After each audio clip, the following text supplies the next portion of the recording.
오늘은 나라에 대한 사랑이 나타나는 남명선생의 시 산해정 우엄, 산해정에서 우연히 얼품을 살펴보도록 하겠습니다. 먼저 시를 보겠습니다. 산해정 우엄, 산해정에서 우연히 얼품. 심리 강한 게 왕이 탄강한 곳과 심리거리, 장강류 한심, 긴 강물에 흐르는 한이 깊도다. 운부 항마도, 구름은 누른 대마도에 떠있고, 산도치 계림, 산은 푸른 계림으로 뻗어있네. 남명선생은 30살 때인 중종 25년 아버지의 심요살이를 하던, 그리고 심요살이를 마친 뒤 잠시 거처하였던 본가 합천상가를 떠나 처갓곳인 김해로 옮겼습니다. 어머니를 모시고 이주하면서 김해 신의산 아래에 있는 탄동의 작은 언덕 하나를 구하여 산해정을 지었습니다. 산해정은 면후 각종석 선생이 찬한 묘지명 서에서 말한 대로 태산에 올라 바다를 굽어본다는 뜻을 담고 있습니다. 선생은 이곳에서 매일 책을 읽었습니다. 이 시 텍스트는 남명선생이 산해정에서 생활하던 그때 지은 것으로 보입니다. 선생은 1530년부터 어머니가 돌아가셔 3년 심요살이를 위해 선영이 있는 삼가로 옮긴 1545년까지 15년을 김해에서 살았습니다. 선생은 15년을 김해에서 살면서 그곳이 가락국의 도성이었으니 가락국의 흥망성쇠에 대해 많은 생각을 하였을 것이 분명합니다.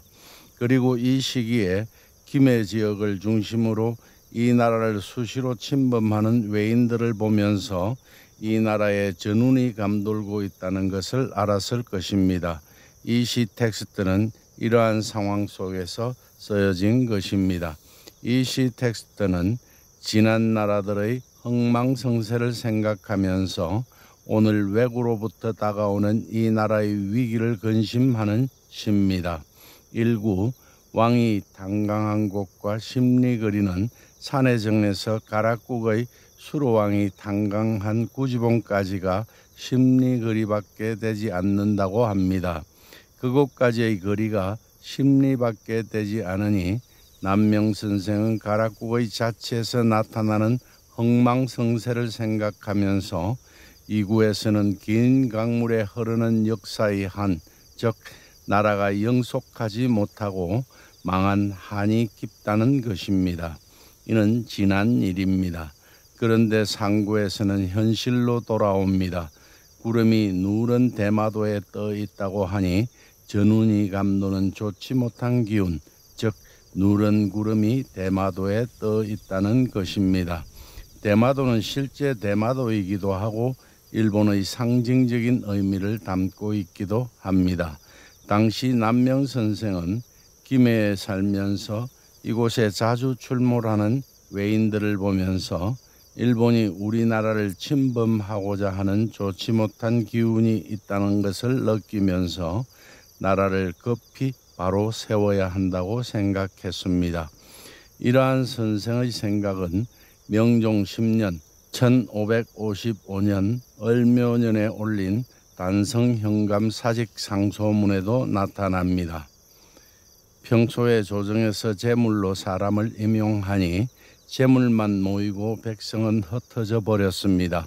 그래서 마침내 장수의 자격에 합당한 사람이 없고 성에 군졸이 없어서 외적이 무인지경에 들어오듯 했으니 이것이 어찌 괴이한 일이겠습니까? 이번에도 대마도 외노가 향도와 남몰래 짜고 망고에 끝없이 치욕스러운 짓을 하였건만 왕의 신령한 위엄은 마치 한 모퉁이가 무너지듯 떨치지 못했습니다. 나라의 위기 상황입니다. 사구에서는 그런데도 조정은 부패하고 혼란스럽기만 하니 이는 신라가 망할 때와 흡사하여 이러다가는 이 나라도 결국 위기를 넘기지 못하고 계림에서 시작한 김씨 왕조의 신라가 결국에는 망한 것처럼 되지 않을까 근심하는 마음으로 미래를 봅니다. 사구의 산은 푸른 계림으로 뻗어있네는 이 나라의 혼탁함이 과거 망할 때의 신라와 닿아 있다는 뜻으로 해석됩니다. 이러한 선생의 상황 인식은 남명 선생의 시 텍스트 포석정에 잘 표현되어 있습니다. 포석정.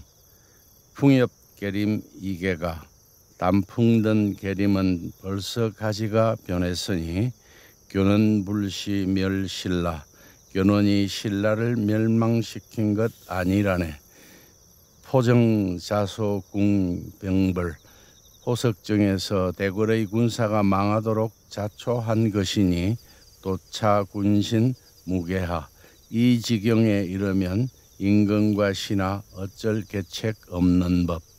구백제의 견훤이 927년 신라를 침공했을 때의 왕은 신라 55대 왕인 김씨 왕조 경혜왕이었습니다. 왕은 견훤이 신라를 침공하여 왕궁이 유린될 때까지도 그 사실을 모르고 있었습니다.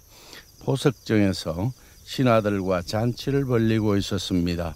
왕도 왕이지만 당시 신라는 권력 체계가 무너져 뿌리부터 썩어 흔들리고 있었습니다. 신라 김씨 세력은 견훤과 밀약을 통하여 월성 침공을 도와주었고 성문도 열어주었습니다. 왕은 이러한 사실도 모른 채 신하들과 포석정에서 잔치를 벌이고 있었습니다. 그 결과는 참혹했습니다. 왕과 왕후를 비롯한 대신들과 궁녀, 백성들까지도 견훤의 군사들에게 능욕당하고 죽임을 당했습니다. 이것이 신라 멸망의 결정적 계기가 되었습니다. 남명 선생은 일생 굶주리는 백성과 나라 걱정뿐이었습니다. 당시 많은 권력자들은 일본의 외노와 남몰래 짜고 망고의 치욕스러운 짓을 하고 있었습니다. 나라가 위기의 상황이었습니다. 남명 선생은 이러한 나라의 위기 상황을 보면서 신라 멸망의 계기가 된 포석정 잔치를 실어서 말하고 있는 것입니다. 남명 선생의 이러한 걱정은 선생이 세상을 떠난 20년 뒤 임진왜란이 일어남으로써 그대로 현실이 되었습니다. 선생은 이때를 예측하고 제자들에게 병법과 말타기 등을 가르쳤습니다. 곽재우 장군은 선생에게서 병법을 배웠다고 했습니다. 제자들은 스승의 가르침에 힘입어 임진왜란이 일어났을 때에는 한결같이 나라를 구하기 위해 의병을 일으키게 되는데 의병장의 대부분이 남명 선생의 제자들이었음은 이미 알려진 사실입니다. 선생의 제자로서 의병을 일으킨 사람은 지금 기록으로 확인되는 사람만도 의병 3대장 망우당 곽재우, 내암 정인홍, 송암 김면 선생을 비롯하여 68명에 이릅니다. 제자의 반 이상이 의병장이 되어 왜군과 목숨을 걸고 싸웠습니다. 이 나라를 지켰습니다. 화면의 시를 다시 한번 보겠습니다. 일구는 가락국 왕이 탄강한 곳이 선생의 거처인 산해정에서 십리거리에 있다 합니다. 이는 일반적으로 예측할 수 있는 정보가 아닙니다. 선생이 김해에 산해정을 짓고 그곳에서 학문을 닦고 제자를 가르쳤다는 사실과 구지봉의 신화를 알지 못하고서는 정보의 예측이 어렵습니다. 이는 2차 정보성을 가집니다. 이구도 마찬가지입니다. 가락국의 흥망성쇠를 알지 못하면 이 또한 정보의 예측이 어렵습니다. 이도 2차 정보성을 가집니다. 3구는 구름이 누런 대마도에 떠 있다는 것은 그 표면적인 정보는 일반적입니다. 누구나 쉽게 이해하고 예측할 수 있는 정보입니다.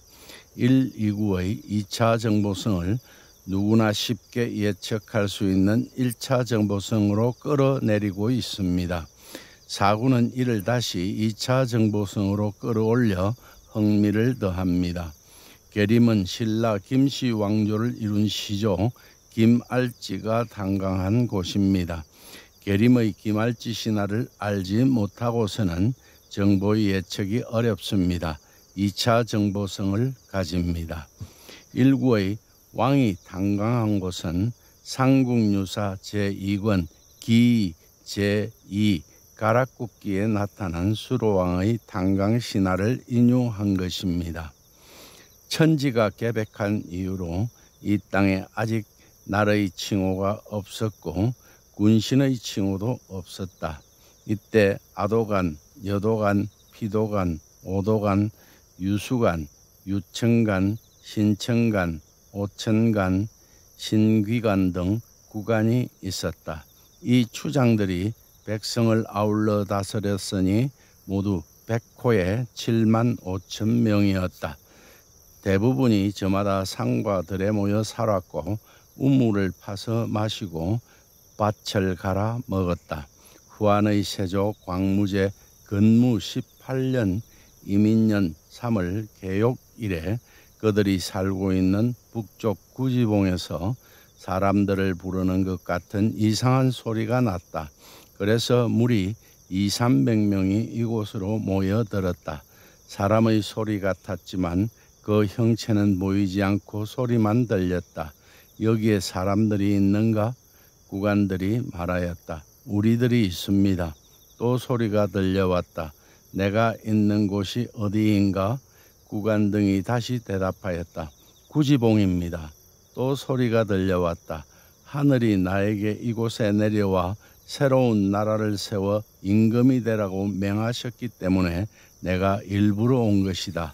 너희들이 모름지기 봉우리 꼭대기의 흙을 파내면서 구하 수기 현야 약불 현야 번작이 끼야 거부가 내 목을 내밀으라. 만약 내밀지 않으면 구워 먹겠다라고 노래 부르며 춤을 추면 대왕을 맞이하여 너희들은 기뻐 춤추게 되리라. 구간 등은 그 말과 같이 하면서 모두 기쁘게 노래하고 춤을 추었다. 얼마 후 하늘을 우러러 보니 자줏빛 새끼줄이 하늘에서 드리워져 땅에 닿았다. 줄 끝을 살펴보니 붉은색 보자기로 싼 금합이 있었다. 그것을 열어보니 해처럼 둥근 황금알 6개가 들어 있었다.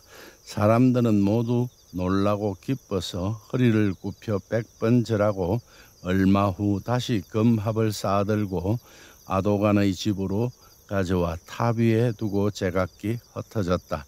12일이 지나고 이튿날 새벽에 여러 사람들이 다시 모여 합을 열어보니 6개의 알은 어린 아이로 변해 있었는데 용모가 매우 빼어났다. 그들을 평상에 앉혀 절하며 축하하고 지극히 공경하였다. 그들은 나날이 자라서 열흘 남짓되자 신장이 9척이나 되어 언나라의 탕왕 같았고 얼굴은 용과 같은 것이 한나라의 고조와 같았고 눈썹의 8색채가 요임금과 같았고 눈동자가 겹으로 된 것이 순임금 같았다. 그달 보름에 저기 했는데 세상에 처음으로 나타났다고 하여 이름을 수로 혹은 수령이라 하였다. 나라를 대가락 또는 가야국이라 부르니 바로 6가야 중 하나이다. 나머지 5사람도 각각 5가야의 임금이 되었다. 사구의 계림도 삼국유사 제1권 기2 제1 김알지 탈해왕 때에 나타난 김알지 탄광 신화를 인용한 것입니다. 영평 3년 경신년 8월 4일에 호공이 밤에 월성서리를 지났다. 시림 탈해왕 9년 계림이라 고쳤습니다. 시림 속에서 커다란 빛이 밝게 빛나는 것을 보았다. 자줏빛 구름이 하늘에서 땅까지 드리워지고 구름 속으로 보이는 나뭇가지에 황금 상자가 달려 있었다. 그 상자 속에서 빛이 나오고 있었고 나무 밑에는 흰 닭이 울고 있었다. 호공은 이것을 왕에게 보고하였다. 왕이 숲으로 가 상자를 열어보니 산에 아이가 누워있다가 곧장 일어났는데 마치 혀끝의 고사와 같았기 때문에 알지라는 이름을 붙였다. 알지는 향언으로 어린 아이라는 뜻이다. 왕이 수레에 싣고 대궐로 돌아오는데 새와 짐승이 서로 뒤따르면서 춤을 추었다. 왕이 길이를 가려 태자로 책봉했으나 나중에 파사왕에게 양보하고 왕위에 오르지 않았다. 그는 금괴에서 나왔다 하여 성을 김씨로 하였다. 알지가 세한을 낳고 세한이 아도를 낳고 아도가 수류를 낳고 수류가 욱부를 낳고 욱부가 구도를 낳고 구도가 미추를 낳았다. 미추가 왕에 오르니 신라의 김씨는 알지로부터 비롯되었다. 이들 모두는 상호 텍스트성을 갖습니다. 오늘은 여기까지 하겠습니다. 다음 시간에는 이 시에 나타난 결속 구조와 결속성에 대해 살펴보겠습니다. 감사합니다.